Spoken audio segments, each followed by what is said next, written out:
Nous avons tous et toutes des premières et des dernières fois. Et pour beaucoup, le cheminement entre les deux est une véritable aventure.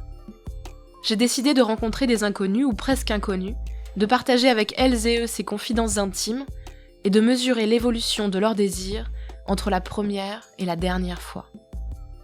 À 39 ans, Cyril semble entouré de l'aura qui se dégage des personnalités douces. Cyril est père. Graphiste et directeur artistique indépendant, il semble aujourd'hui se demander quelle est sa place d'homme dans le monde, ce qui n'est pas une mauvaise chose. Bonjour Cyril. Bonjour Lucille. Je vais commencer par la question rituelle. On se vous voit ou on se tutoie ? On se tutoie, je suis à l'aise. On va attaquer direct dans le vif du sujet. Est-ce que tu te rappelles de ta première fois ? Ah oui, je me rappelle très bien. Je pourrais pas l'oublier, je crois. T'avais quel âge ? Donc j'étais assez jeune, j'avais 13 ans. C'était un peu inattendu et pas du tout préparé en fait. Donc c'était avec une copine de ma sœur. J'ai une sœur qui a 14 mois de plus que moi. Et donc il y avait cette fille qui, c'est un peu bizarre de dire ça, mais c'était un peu la fille qui couchait avec tout le monde, enfin dans notre quartier quoi. Mais moi j'étais gamin, je crois que je roulais ma première pelle il y a le mois d'avant, donc j'avais pas du tout je connaissais rien au sexe et j'avais jamais pratiqué quoi que ce soit. Et une après-midi elles sont venues me chercher toutes les deux et donc on est allé se promener et donc on est allé dans un endroit où on squattait qui était un espèce de petit canal où il y avait un grand figuier et c'était un peu l'endroit où on se retrouvait tous quoi. Et donc sur le chemin cette fille là elle s'arrête et puis elle commence à m'embrasser, donc je me suis laissé faire parce que pour moi c'était un peu nouveau et puis excitant quoi. Et donc ensuite donc on est allé jusqu'à ce figuier, ma sœur elle s'est posée sur le figuier et donc elle m'a pris par la main et puis on a traversé le canal. Il y avait une espèce de gros tuyau à traverser et il y avait une espèce de barrière de roseaux de l'autre côté. On est allé derrière les roseaux et là elle a pris les choses en main on va dire et moi je me suis laissé faire et donc c'était étrange, je dirais, voilà. C'était prévu par ta sœur et sa copine ou tu sais pas du tout ? Non, je pense pas. Non, je pense que c'était vraiment... alors, je m'en rappelle très bien du moment, mais après sur tout ce qui a amené à ça, j'ai un peu un trou, quoi. Je sais plus trop comment ça s'est passé, en fait. Mais t'étais pas du tout au courant de ce qui allait se passer ? Pas du tout. Mais de toute façon, je savais même pas que cette fille, elle serait intéressée par moi, entre guillemets. Puis en plus, comme je t'ai dit, j'avais 13 ans, donc je savais pas... Tu te masturbais déjà à l'époque ? Je pense que oui, ouais. Et t'avais pas vu de film pornographique ou des choses comme ça ? Non. Donc tu savais vraiment pas ce qui allait se passer ? Non. En termes d'éducation sexuelle, avant ça, c'était quoi ? C'était l'école, les parents ? Ouais, l'école, ouais, les parents. Et puis les copains, on va dire, parce que sinon les parents, on parlait pas de ça, quoi. J'ai un peu c'est pas que j'ai des parents à l'ancienne, mais ils étaient un peu fermés sur ça, ouais. T'es resté une poupée de chiffon dans ses bras ou tu t'as le souvenir d'avoir fait quelque chose ? Ah, c'est moi qui ai agi, mais elle m'a expliqué comment faire, quoi. Je me rappelle que j'avais gardé mes chaussettes, détail important. Vous étiez dehors. C'est ça. Et en plus, je crois que ça devait être un truc genre le mois de mars ou un truc. Ah ouais. Pas du tout. On avait des blousons, je me rappelle, donc ouais. Et c'était assez gênant parce que je me rappelle que de l'autre côté, je voyais il y avait des mecs qui chassaient des grenouilles ou je sais pas quoi là, avec des épuisettes là, ils pêchaient des grenouilles dans le canal et en fait et moi je les voyais, je me dis si je les vois, ils me voient. Tu campes très bien le décor en tout cas. Ouais, non, on a totalement ouais, non, c'était ouais, je me rappelle, il faisait très beau, c'était un froid sec, je me rappelle. Et puis j'ai fait ce que j'avais à faire, je sais pas, il y a comme une espèce de truc instinctif, c'est assez naturel parce que comme j'avais pas de culture particulière sur le sexe, de faire la chose, j'avais pas appris le truc quoi, donc c'était marrant. Mais par contre, il y avait zéro préliminaire ou quoi que ce soit, c'était direct la pénétration.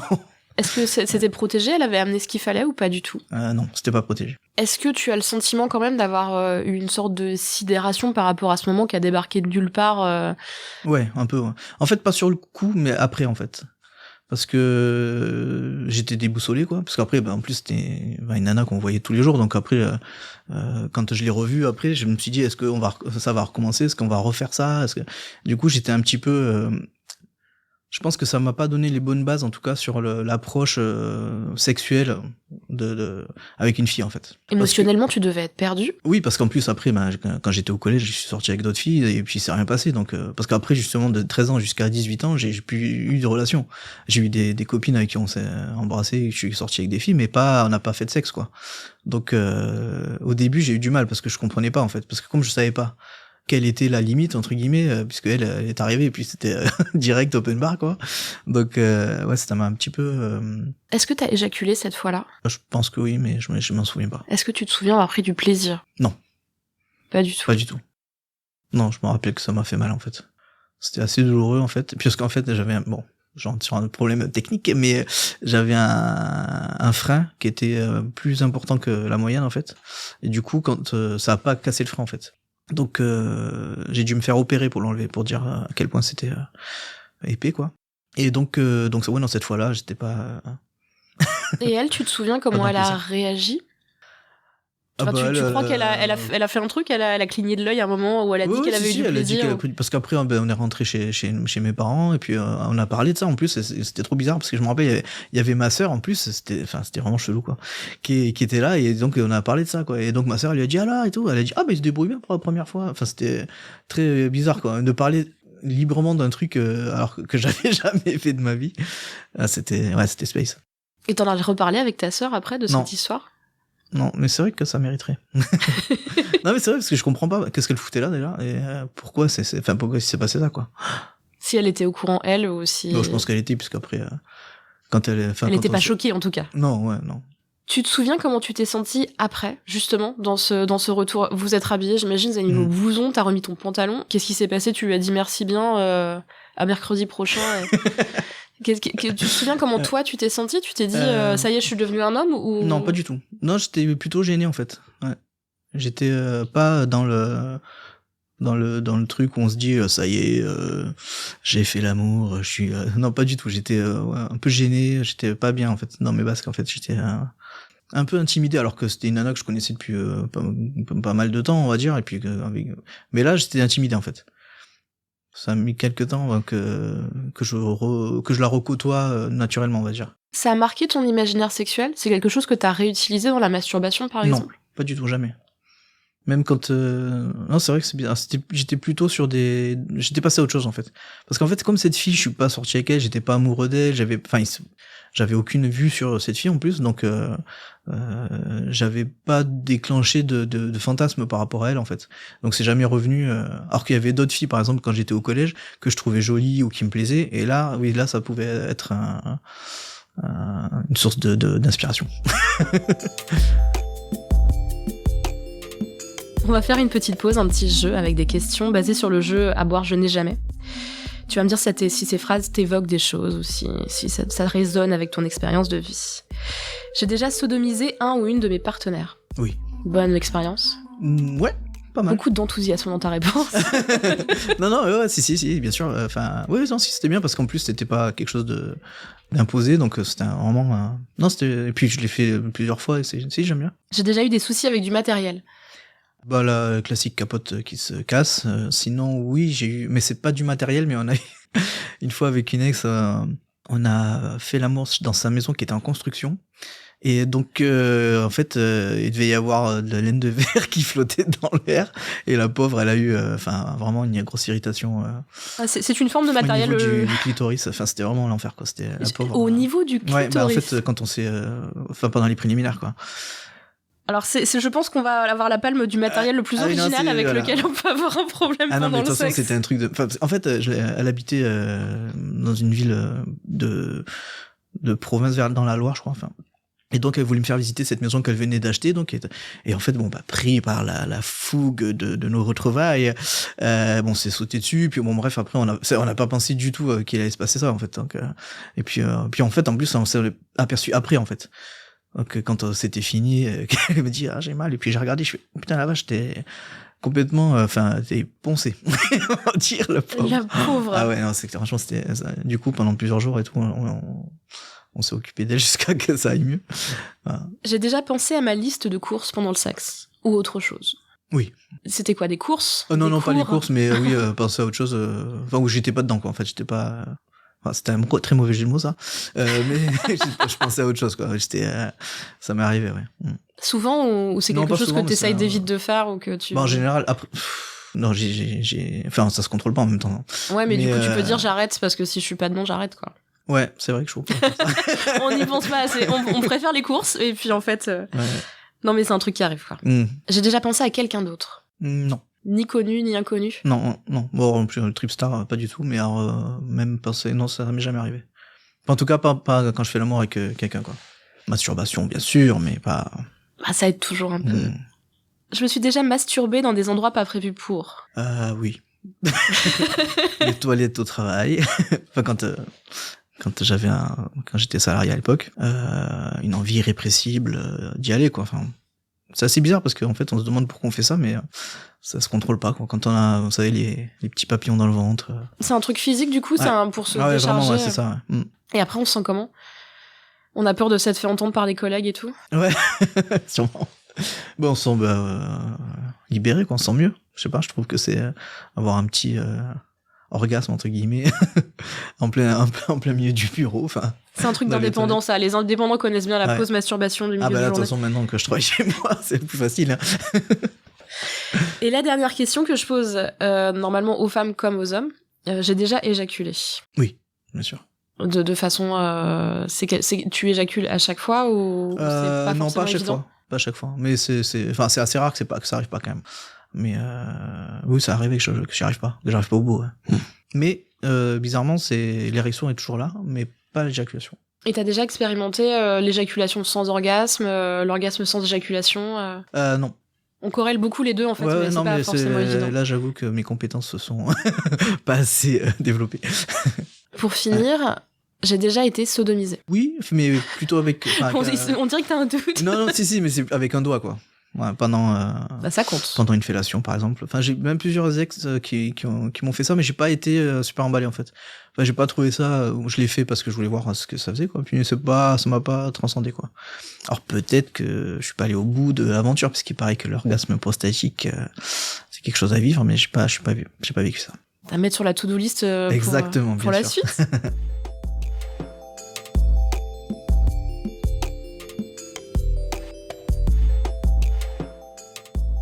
On a parlé de ta première fois. Et après cette première fois, il s'est passé un temps assez long. Il s'est passé donc 5 ans, si j'ai bien compté. Pourquoi avoir attendu si longtemps? C'est juste que ça s'est pas fait, en fait. Tout simplement. Moi, j'étais pas du genre à forcer ou à mettre la pression sur mes copines pour avoir du sexe. Donc, en fait, ça s'est pas fait, quoi. Au collège, j'ai eu pas mal de petites copines, mais on n'a même pas eu de préliminaire ou quoi que ce soit. En fait, c'est assez bizarre, mais bon, je sais pas. Après, c'est un âge aussi où tout le monde fait un peu attention. Alors, il y a les deux trucs, quoi. On découvre, donc on est super chaud, puis en même temps aussi, on veut pas trop enfreindre les règles. Donc ouais, non, ça s'est juste pas fait, en fait, tout simplement. T'as parlé du fait que t'étais plus vierge avec tes copines de l'époque ou pas du tout? Non, je n'ai pas parlé de ça. C'est-à-dire qu'il y a aussi un truc, c'est que moi, j'ai jamais eu de relation longue durée quand j'étais ado. Donc c'est vrai que du coup peut-être aussi ça joue un peu. Quand ça fait 2 semaines que tu te fais des pious dans la cour, t'as pas l'occasion de parler trop de ta première fois, je comprends. Cette seconde fois, elle s'est donc passée quand t'étais en BTS. Tout à fait. Comment ça s'est passé? Eh bien, il y avait une fille qui était dans cette section, dans cette classe de BTS, et c'était une fille un peu gothique, très stylée, moi j'adorais ce genre de nana. Donc et puis moi à l'époque j'allais beaucoup en teuf, je prenais beaucoup des extas, tout ce qui va avec, quoi. Donc j'étais un peu underground, un peu perché à l'époque et donc elle était complètement folle, quoi. Et forcément elle me plaisait puisqu'elle était folle. Donc donc c'est comme ça qu'on est commencé à sortir ensemble. Et puis elle était pas d'origine de Montpellier, donc en fait elle avait un petit appartement. Donc on est allé dans son appartement un jour entre midi et 2, et puis c'est comme ça qu'on a... Vous avez une relation avant ça, ou vous vous croisiez juste en soirée et un petit peu... On était dans ma classe. Donc en fait, c'est allé assez vite, en fait, puisque je crois que peut-être pas le jour même, mais le lendemain, on a couché ensemble chez elle, et puis voilà, par contre, c'était vachement mieux. C'était bien. Tu penses que c'était une vraie première fois? Non, parce que, comme je te dis, techniquement, la vraie première fois, pour moi, elle est celle que j'ai eue à 13 ans. Mais là, c'était différent parce que je la trouvais belle, on est sortis ensemble, il y avait un truc qui se passait, quoi. Il y avait... T'en avais envie? Ouais, j'avais envie d'elle, et puis surtout, il y avait de la tendresse, ouais, ça n'a rien à voir, quoi. Et là, déjà, on était dans un lit, on était... Déjà, ça aide. Donc non, c'était voilà, quoi. Non, et puis d'ailleurs cette personne est une personne qui compte beaucoup dans ma vie. Encore aujourd'hui? Elle compte moins, mais on n'est pas perdu, quoi. Tu te souviens d'avoir pris du plaisir, du coup? Ouais, carrément. Ouais, non, j'avais envie de recommencer tout de suite. Enfin, ouais, c'était rien à voir, quoi. Et vous avez recommencé? Ouais. Vous avez une histoire qui a duré un petit peu? Elle a pas duré très longtemps, mais elle a duré, je sais pas, genre 6 mois, quoi. C'est pas mal, hein, mais c'est pas non plus la grosse relation. Mais il s'est passé un truc, en fait. Il s'est passé un truc, on était un peu... on s'était trouvé en fait. T'étais amoureux? Ouais, carrément. Ouais, là, puis, non, mais je pense qu'elle était... comme elle était un peu barrée aussi, c'était un... On se fritait beaucoup, enfin, donc c'était un peu... voilà. Passionné. Ouais, voilà, passionné. Ouais. Donc au bout d'un moment, on s'est quitté... Enfin, comme ça, mais on est resté potes, quoi. On s'est pas quitté fâché, quoi. Et donc après, le BTS est terminé, j'ai eu d'autres copines, elle a eu d'autres copains, enfin bon bref, donc il n'y a pas de jalousie particulière. Non, c'est assez bizarre en fait, cette relation que j'ai avec elle en fait. Et on s'est pas perdu de vue pendant quelques années parce que l'internet n'était pas encore en place à l'époque, enfin pas très bien installé. Et quand les réseaux ont commencé à arriver, on s'est retrouvés, on a recontinué à échanger, on s'est revus et on est ressortis ensemble 10 ans après. Voilà. Après cette histoire, j'imagine que t'es un peu dévastée parce que c'est un peu ta grande histoire d'amour, donc passionnée et tout. Qu'est-ce qui s'est passé ensuite? T'as enchaîné les copines ou? Bon, j'ai eu des copines, mais j'ai pas eu cette sensation que j'ai eu avec elle en fait. Mais j'avais un problème avec l'amour de manière générale en fait. Je savais pas ce que ça voulait dire être amoureux en fait. Pour moi, être amoureux, c'était un truc douloureux. Je trouvais que c'était ça faisait mal au ventre, ça fait mal au cœur, ça. On pleure. On n'est pas bien, enfin, je sais pas, ça réveille vraiment des sens. Enfin, en tout cas pour moi, je sais pas si c'est normal, mais bon, bref. Donc c'est vrai que pendant longtemps, en fait, je savais pas trop ce que ça voulait dire être amoureux. En fait, j'avais du mal à me dire est-ce que je suis amoureux d'elle ou tout simplement c'est juste la personne qui te manque quand elle est pas là ou ce genre de truc. Mais c'était pas le cas. Alors que elle, si. En même temps, quand j'étais avec elle, elle me faisait peur. Mais en même temps, j'étais content d'être avec elle. C'est bizarre. T'as l'impression, après, d'avoir trouvé une forme d'apaisement dans les relations de couple, dans la sexualité, t'as trouvé ton rythme? Il a fallu du temps. Ouais. Non, moi, je me suis apaisé, entre guillemets, assez tard, en fait. Avec ma compagne actuelle. Parce que, en fait, ce qui s'est passé, c'est que quand j'ai eu 24 ans, je suis venu à Paris sur un coup de tête. Et donc pendant longtemps je connaissais personne à Paris, donc j'ai eu un peu de mal à me faire des amis puis à faire des relations. Donc là j'ai eu une grosse période de disette, on va dire.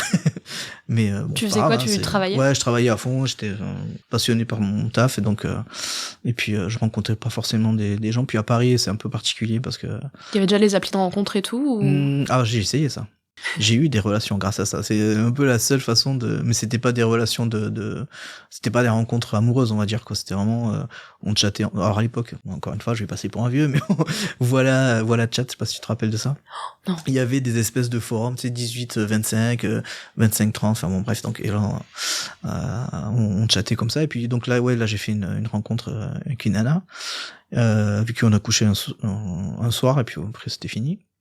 Et aussi, il y avait un site qui s'appelait Adult Friend Finder, je sais pas si tu te rappelles de ça, qui était un peu un espèce de forum adulte, enfin, où on parlait de cul.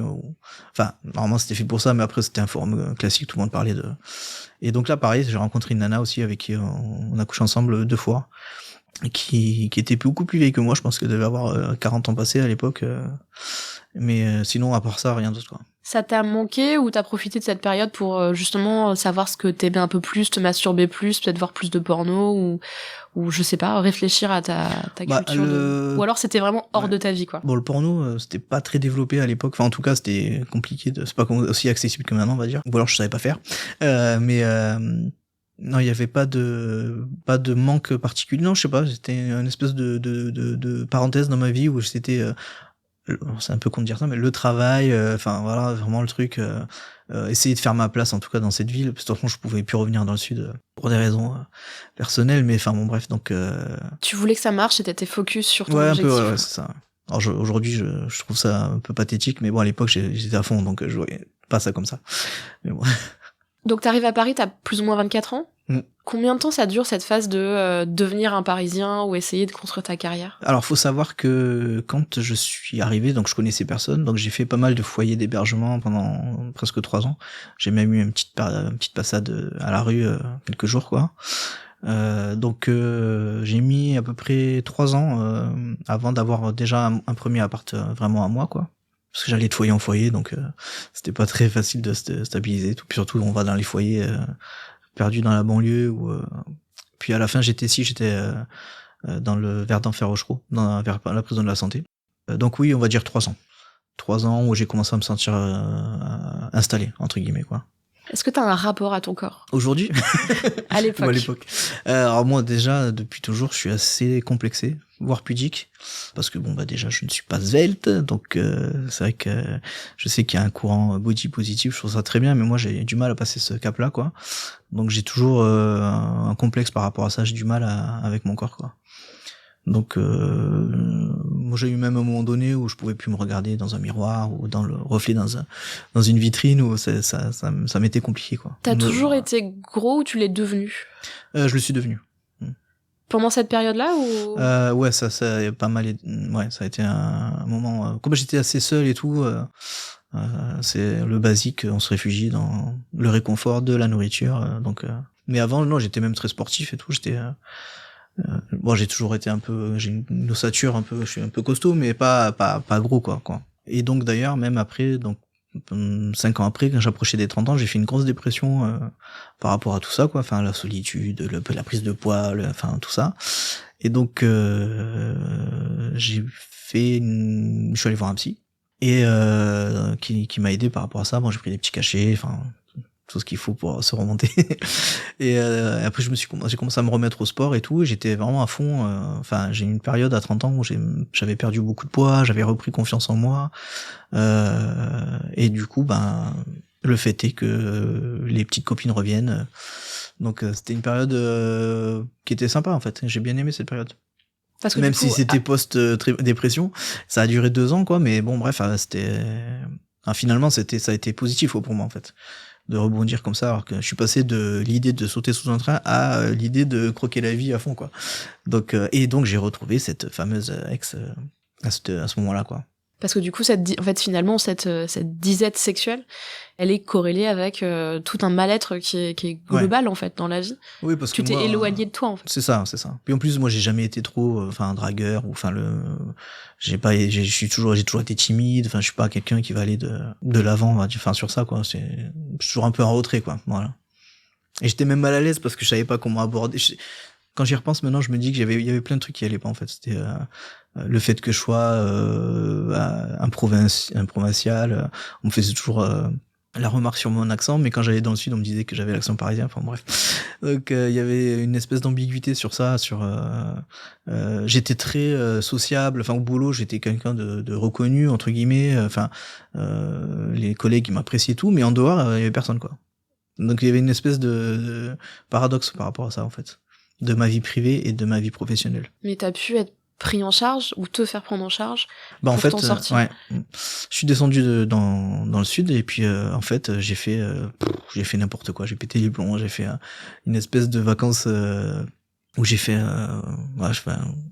bu à outrance. Enfin, j'ai fait vraiment n'importe quoi, mais je me rappelle que mes potes dans le sud, ils m'ont pas reconnu, quoi. Ils ont dit, mais qu'est-ce qui lui arrive, quoi. Et quand je suis revenu de vacances, c'était au mois d'août, et je me suis mis à mon bureau et je me suis dit, voilà, il y a un truc qui va pas, quoi. Donc je suis allé voir l'infirmière du travail, et qui m'a dit, enfin je lui ai parlé, elle a dit bon je vais vous recommander une psy, et donc j'y suis allé la voir et j'ai parlé pendant 3 heures au moins. Enfin, je sais plus, mais enfin j'ai tout sorti, enfin t'avais des choses à dire. Ouais, c'est ça. Ouais. Cette ex qui revient, donc très passionnée, une grande histoire pour toi. Vous êtes restés combien de temps ensemble la deuxième fois? 1 an et demi à peu près. Donc c'était plus. Ça avait changé? Alors elle était toujours aussi barrée, mais par contre ouais, ça a été très fusionnel tout de suite. Enfin, franchement, comme si nos corps se retrouvaient, en fait. C'était même plus que nous, c'était tout, en fait. On était je me rappelle, enfin, la première fois qu'on s'est revus, elle était venue chez moi. Enfin, on a dû faire on est resté tout le week-end au pieu, quoi. Enfin voilà, c'était puis ça arrêtait pas. Enfin, dès qu'on se voyait, on pouvait pas s'empêcher de se sauter dessus. Il y avait pas de temps de latence où quand elle revenait, on se faisait un bisou, et puis non, c'était direct, on se sautait dessus. Ça t'a fait du bien? Ouais, carrément. Les premiers mois, parce qu'après c'était un peu plus dur parce qu'elle était c'était une fille qui avait des problèmes aussi. Donc mais ouais, sinon au début c'était génial quoi. Franchement, on a passé on va dire 6 mois vraiment top quoi. Donc c'était vraiment super de se retrouver, on projetait plein de trucs, on pensait qu'on allait finir nos jours ensemble et tout, mais bon, madame faisait par exemple, elle adorait me rendre jaloux, donc quand on sortait, elle allait draguer d'autres mecs. Moi, je détestais ce genre de trucs, je comprenais pas Enfin bon, il y avait des trucs comme ça que, au bout d'un moment, je supportais plus en fait. Comme j'étais déjà un peu fragilisé sur l'état d'esprit, là. Sur la confiance. La confiance en moi et tout. Du coup, là, j'avais pas besoin de ça en fait. Et ben en fait, du coup, après, on en a reparlé plusieurs années après, et elle m'a dit qu'elle aussi, elle était pas prête à. Finalement, on était bien c'était bien qu'on se retrouve et tout.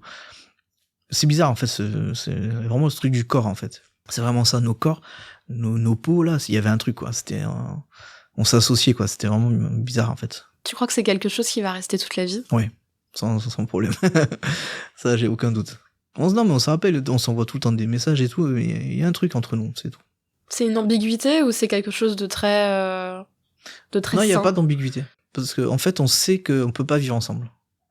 Parce que elle aussi, bon maintenant elle est mariée et tout ça, mais et puis moi aussi j'ai des enfants, une compagne que j'aime, et enfin il y a pas de problème avec ça. Hein. Après ça c'est vrai que c'est un peu un sujet tabou sur le polyamour ou ce genre de choses, mais bon moi je sais que avec elle je me sens bien quoi.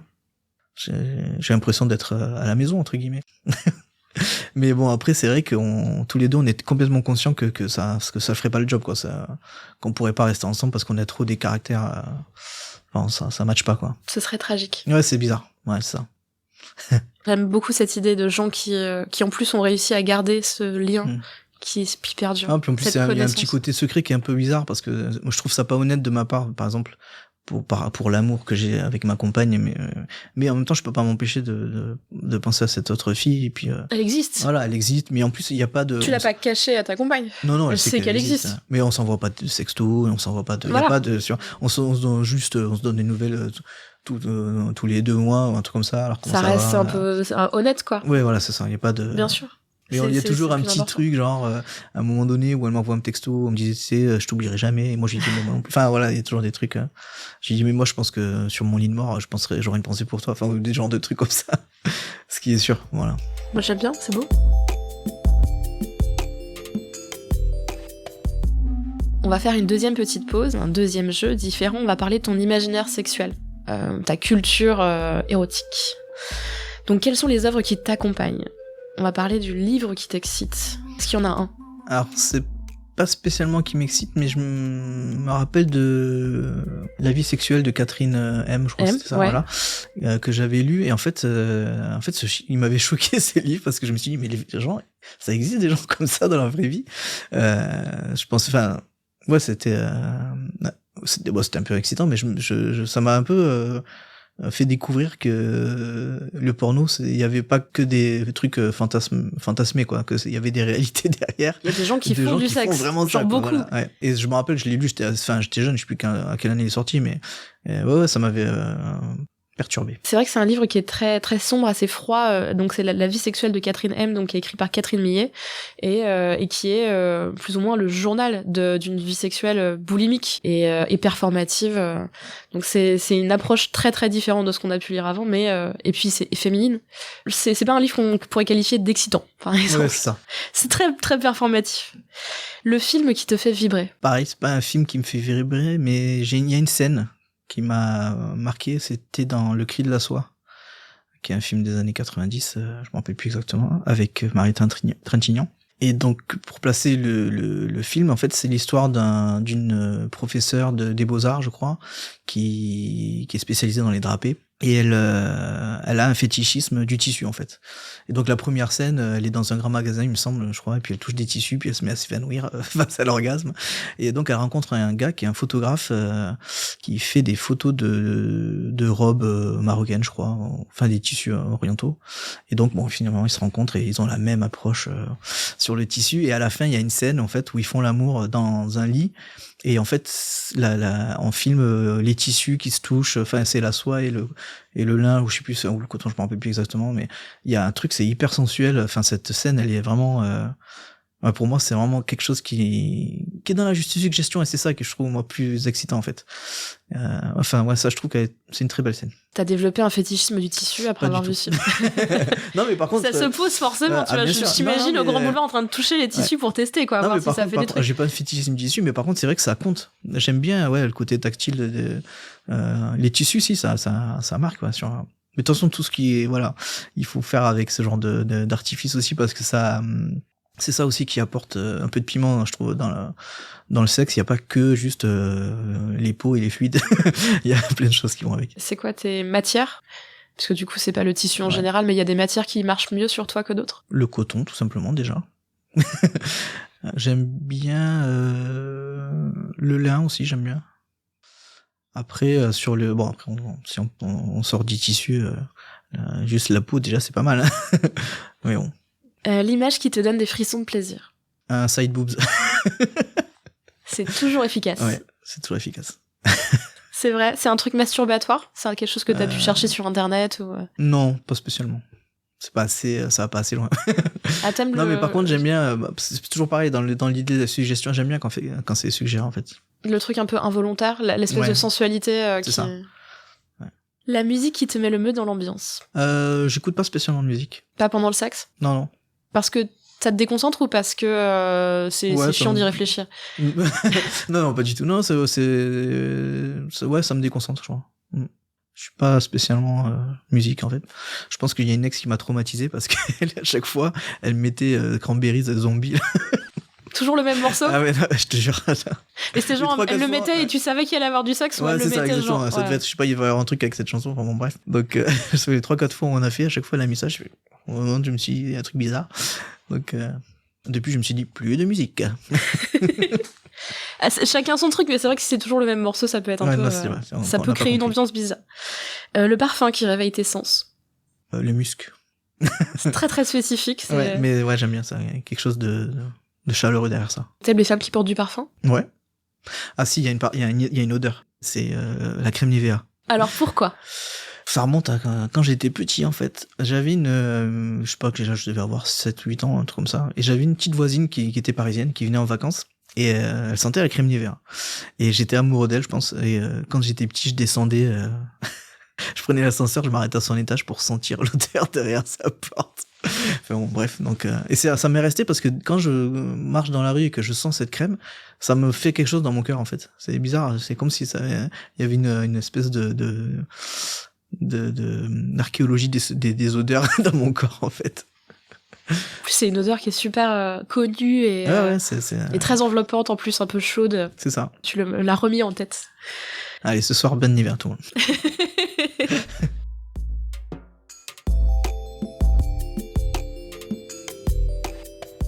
On va désormais parler de la dernière fois. C'est le principe. Est-ce que tu te rappelles de ta dernière fois? Oui. C'était quand? C'était il y a longtemps. C'était au mois de février l'an dernier. Donc ça fait plus ou moins 1 an. Est-ce que tu te souviens de où c'était? C'était dans le lit conjugal. Très classique. Comment ça s'est passé? Bien. Mais très... Bon, on explique ça.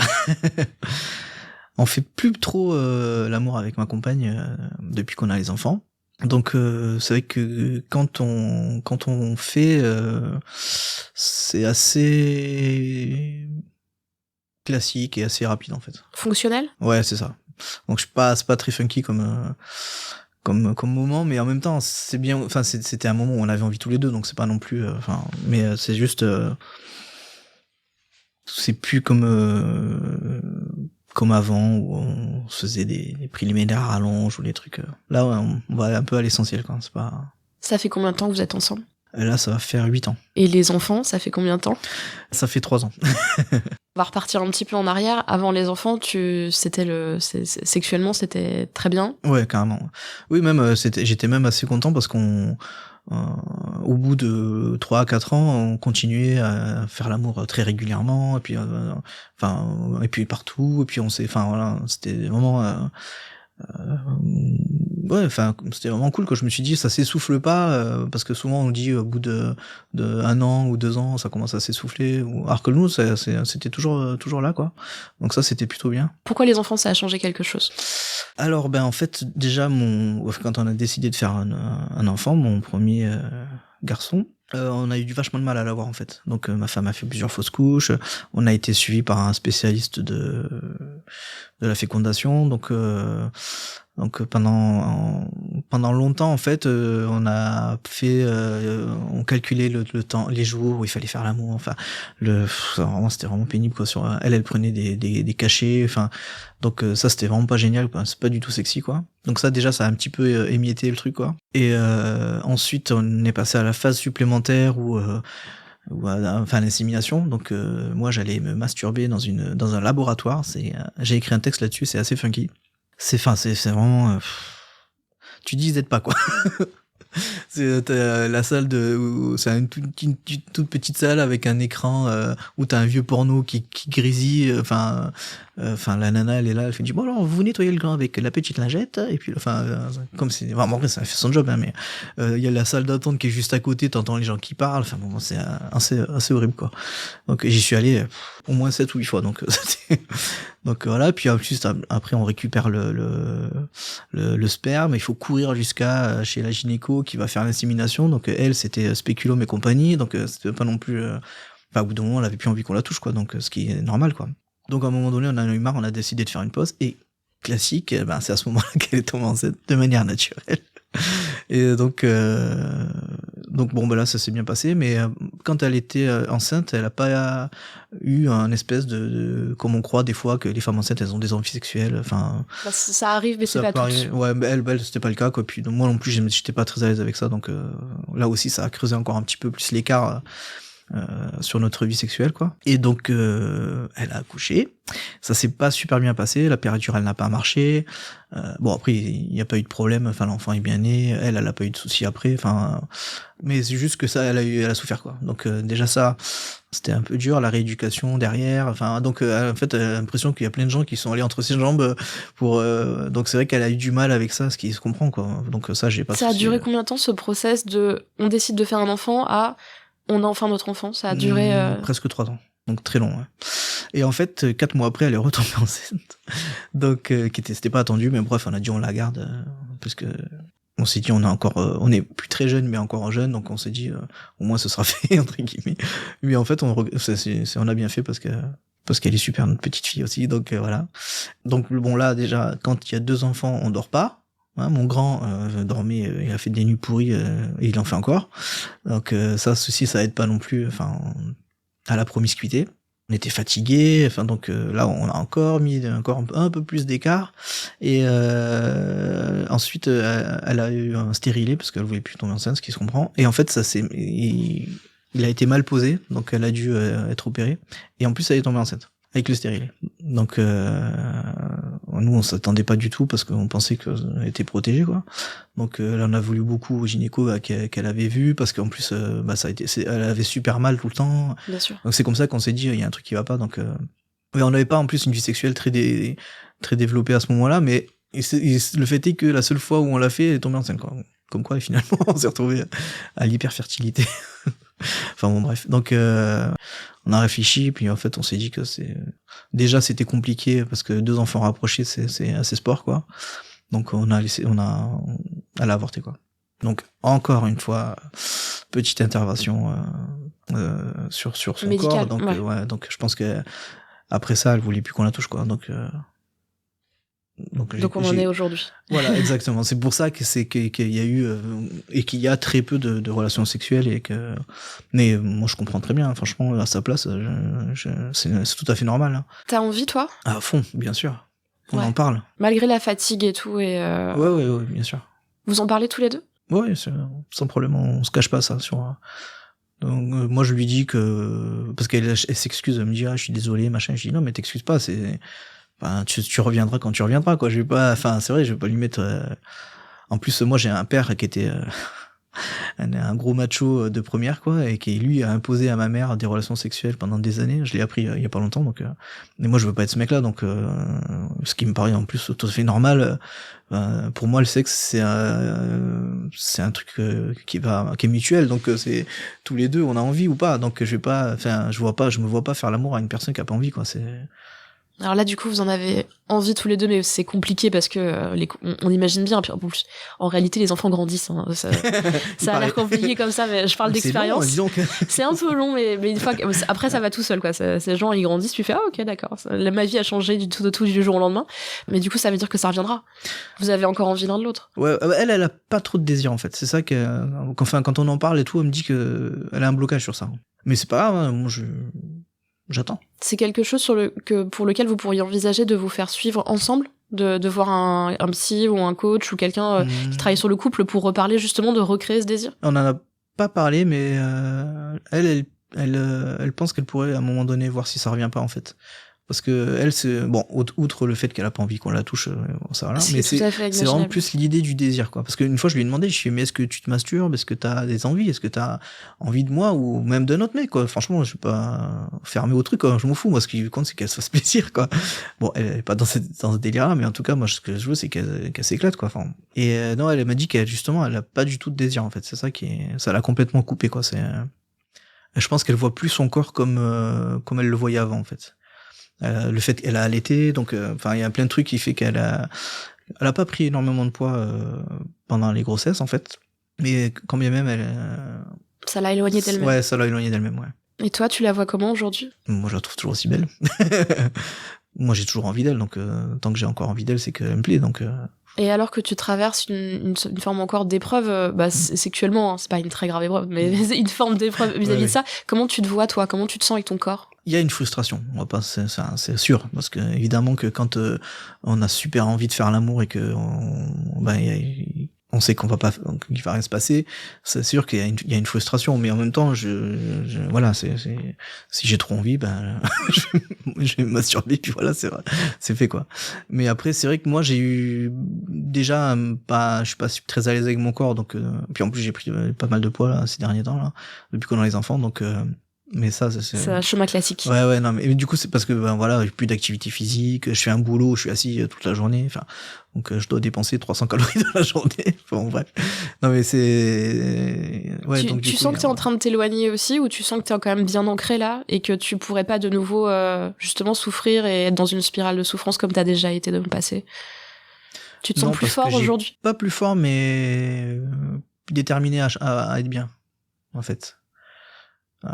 Bon, pour tout te dire, j'ai repris une thérapie depuis, mais c'est pas dans le même état d'esprit en fait.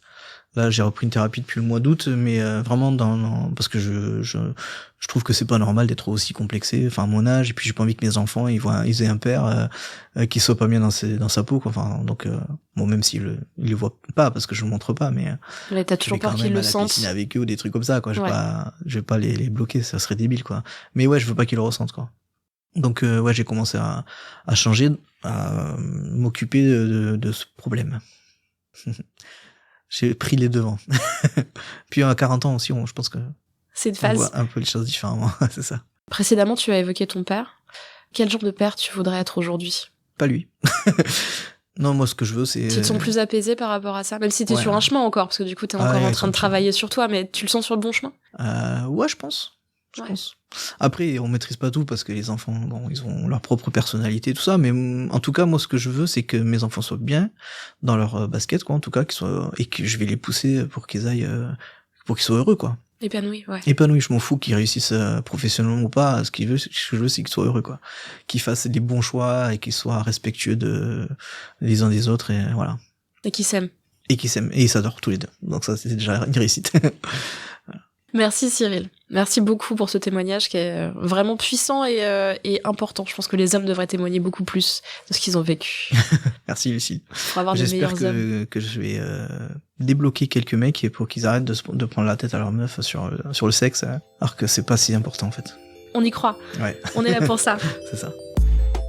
C'était première et dernière fois. Si ce podcast vous a plu, n'hésitez pas à lui mettre 5 étoiles, à nous laisser un commentaire et surtout à en parler autour de vous et sur vos réseaux sociaux. Tous les autres épisodes de Première et Dernière fois sont à retrouver sur slate.fr ou votre application de podcast préférée. Pour témoigner à votre tour, vous pouvez m'envoyer un email à l'adresse première-dernière-fois@slate.fr. Merci à Benjamin Ours et Aurélie Rodriguez pour la réalisation et le montage. Merci à toutes et à tous, et à très bientôt.